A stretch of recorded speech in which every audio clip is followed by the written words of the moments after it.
Well, 135 required from 36 deliveries. Indranil continuing the match, going nowhere from here. Bengal Tigers just looking to play out the overs.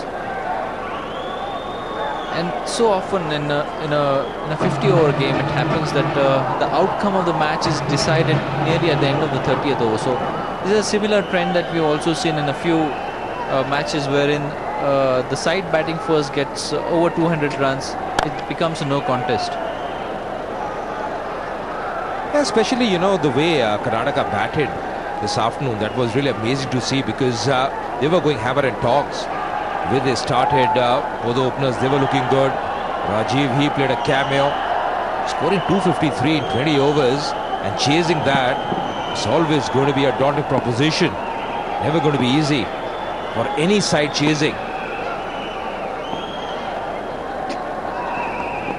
Remember, Bengal Tigers, they are playing the first game.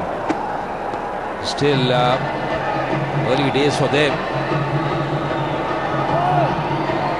What an experience for these young guys. I mean, they've come to watch their movie stars come and play, come and bat, come and hit those sixes, only which cricketers are capable of. And when they know that their stars can do it similarly, their respect for them really grows.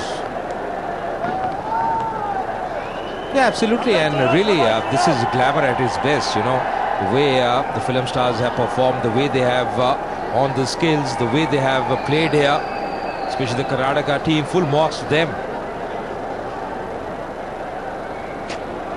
Once again, Manfred Len trying to work on the onside leading edge, could have gone anywhere, but at the moment this has been a decent partnership. 31 of 29 deliveries. Both have done a good job ensuring that Bengal Tigers don't lose any further wickets. 90 for 4 at one stage. Well, that's a good slower delivery. Inner edge, might get a couple. Or is it going right up to the boundary? No, it's been cut off. After the end of 15 overs, it's going to be 124 for 4.